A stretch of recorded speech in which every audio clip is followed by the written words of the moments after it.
এবার শুধুই দিবাকে ভুল বুঝতে যাবে আব্বাস চেয়ারম্যান। বিস্তারিত জানতে সম্পূর্ণ ভিডিওটি দেখতে থাকুন।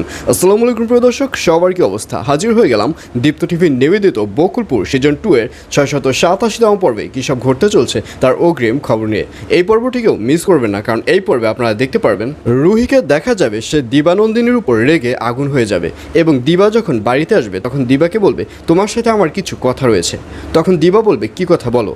তখন রুহি বলবে আসলে আমি এর আগে সিদ্ধান্ত নিয়েছিলাম যে আমি তোমার কথা রাখবো। তুমি আমাকে যেভাবে বলেছিলে উগান্ডাকে ভুলে যেতে, আমি ঠিক সেভাবেই উগান্ডাকে ভুলে যেতে চেয়েছিলাম, কিন্তু আজকে দিবানন্দিনীর সাথে আমার দেখা হয়ে আমার সেই ইচ্ছা চেঞ্জ হয়ে গেছে, আমার টার্গেট চেঞ্জ হয়ে গেছে। আমি রীতিমতো দিবানন্দিনীর সাথে চ্যালেঞ্জ নিয়েছি যে যেভাবেই হোক আমি উগান্ডাকে বিয়ে করেই ছাড়বো। উগান্ডাকে যদি কেউ বিয়ে করে সেটা হব আমি। সুতরাং আমি যেহেতু দিবানন্দিনীর সাথে চ্যালেঞ্জ নিয়েই ফেলেছি, সেহেতু আমার উগান্ডাকে বিয়ে করতেই হবে। যেভাবেই হোক এই কাজটা তুমি সত্য করো।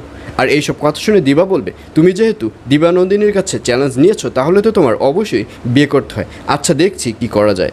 এইসব বলতে দেখা যাবে দিবাকে। আর অন্যদিকে বোরহানকে দেখা যাবে সে মুসলিম সরকারের শালিকে বকুলপুরে যখন ঘুরতে নিয়ে আসবে, তখন কথায় কথায় মুসলিম সরকারের শালিকে বলবে আচ্ছা বেআইন আপনি কি নাচতে পারেন? আর এই কথা শুনে মুসলিম সরকারের শালি বলবে হ্যাঁ আমি ছোটোবেলা অনেক সুন্দর নাচতাম এবং আমি অনেক প্রাইজও পেয়েছি নেচে, কিন্তু হঠাৎ করে এই কথা কেন বললেন?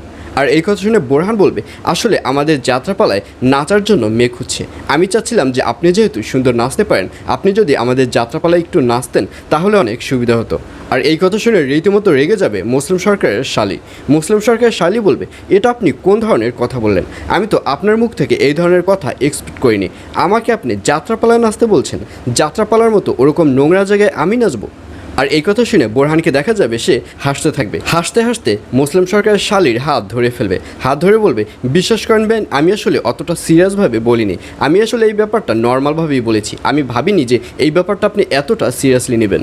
এবং যখন মুসলিম সরকারের শালির হাত ধরবে তখন মুসলিম সরকারের যে চামচা রয়েছে সে ওখানে এসে রীতিমতো বোরহানকে থ্রেট করবে। বোরহানকে বলবে তুই কোন সাহসে মুসলিম সরকারের শালির হাত ধরেছিস? আর এই থ্রেট শুনে বোরহানকেও দেখা যাবে সে তার পকেট থেকে পিস্তল বের করবে। পিস্তল বের করে বলবে বেশি কথা বলবি তো তোর ভুঁড়িকে ফুটো করে ভুঁড়ির মধ্যে পেটের মধ্যে যা কিছু আছে সব কিছু বের করে দেবো। আর এই কথা শুনে মুসলিম সরকারের চামচা বলবে দয়া করে পিস্তলটি নামান, আমি আপনার সাথে আর বার্গেটিং করবো না। আর এছাড়াও থাকবে আরও আশ্চর্য সকল ঘটনা। সুতরাং সবাইকে বকুলপুর সিজন 2 এর আগামী পর্ব দেখার আমন্ত্রণ রইল।